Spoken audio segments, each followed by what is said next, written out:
नमो भगवते वासुदेवाय। अथ सप्तमोऽध्यायः।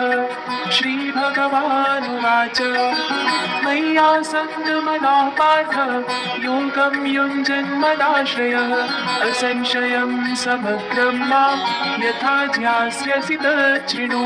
ज्ञानं तेऽहं सविज्ञानम् इदं वक्ष्याम्यशेषतः यज्ञात्वा नेह भूयोऽन्यत् ज्ञातव्यम् अवशेष्यते।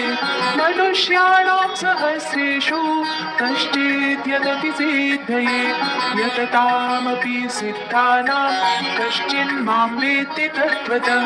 भूमिरापो नलो वायुः खं मनो बुद्धिरेव च अहङ्कार इतीयं मे भिन्ना प्रकृतिरष्टधा। अपरियमितस्त्वन्यां प्रकृतिं विद्धि मे परां जीवभूतां महाबाहो नयेदं धार्यते जगत्। एतद्योनीनि भूतानि सर्वाणीत्युपधारय अहं कृत्स्नस्य जगतः प्रभवः प्रलयस्तथा। मत्तः परतरं नान्यत् किञ्चिदस्ति धनञ्जय। मयि सर्वम् इदं प्रोतं सूत्रे मणिगणा इव। रसोऽहमप्सु कौन्तेय प्रभास्मि शशिसूर्ययो। प्रणवः सर्ववेदेषु शब्दः पौरुषं नृषु। पुण्यो गन्धपृथिव्यां च तेजश्चास्मि विभावसौ। जीवनं सर्वभूतेषु तपश्चास्मि तपस्विषु। बीजं मां सर्वभूतानां विद्धि पार्थ सनातनं। बुद्धिर्बुद्धिमतामस्मि तेजस्तेजस्विनामहं। बलं बलवतां चाहं कामरागविवर्जितं। धर्माविरुद्धो भूतेषु कामोऽस्मि भरतर्षभ।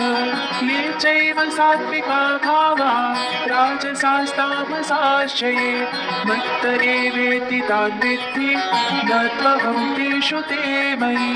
त्रिभिर्गुणामयैर्भावैः एभिः सर्वविधं जगत् मोहितं नाभिजानाति मामेभ्यः परमव्ययम्। दैवी ह्येषा गुणमयी मम माया दुरत्यया। मामेव ये प्रपद्यन्ते मायामेतां तरन्ति ते। न मां दुष्कृतिनो मूढा प्रपद्यन्ते नराधमाः। माययापहृतज्ञाना आसुरं भावमाश्रिता। चतुर्विधा भजन्ते मां जना सुकृतिनोऽर्जुन। आतो जिज्ञासुरर्थार्थी ज्ञानी च भरतर्षभ। तेषां ज्ञानी नित्ययुक्त एकभक्तिर्विशिष्यते। प्रियो हि ज्ञानिनोत्यर्थम् अहं स च मम प्रियः। उदारा सर्व एवैते ज्ञानी त्वात्मैव मे मतम्। आस्थितः स हि युक्तात्मा मामेवानुत्तमां गतिम्। बहूनां जन्मनामन्ते ज्ञानवान् मां प्रपद्यते। वासुदेवः सर्वमिति स महात्मा सुदुर्लभः। कामैस्तैस्तैभितज्ञाना प्रपद्यन्तेऽन्यदेवताः। तं तं नियममास्ताय प्रकृत्या नियतां स्वया। यो यो यां यां तनुं भक्तः श्रद्धयार्जितुमेच्छति तस्य तस्याचलां श्रद्धा तामेव विदधाम्यहम्। सतया श्रद्धया युक्तः तस्याराधनमीहते लभते च ततः कामान् मयैव विहितान् हितान्।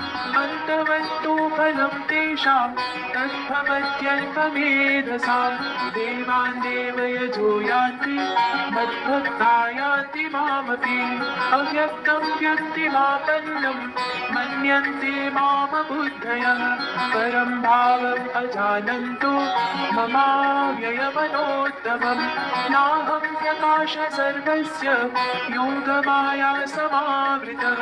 मूढोऽयं नाभिजानाति लोको मामजमव्ययम् वेदाहं समतीतानि वर्तमानानि चार्जुन भविष्याणि च भूतानि मां तु वेद न कश्चन इच्छाद्वेषसमुत्थेन द्वन्द्वमोहेन भारत सर्वभूतानि सम्मोहं सर्गे यान्ति परन्तप येषां त्वन्तगतं पापं जनानां पुण्यकर्मणां ते द्वन्द्वमोहनिर्मुक्ता भजन्ते मां दृढव्रता जरामरणमोक्षाय मामाश्रित्य यतन्ति ये ते ब्रह्म तद्विदु कृत्स्नम् अध्यात्मं कर्म चाखिलं साधिभूताधिदैवं मां साधियज्ञं च ये विदुः प्रयाणकालेऽपि च मां ते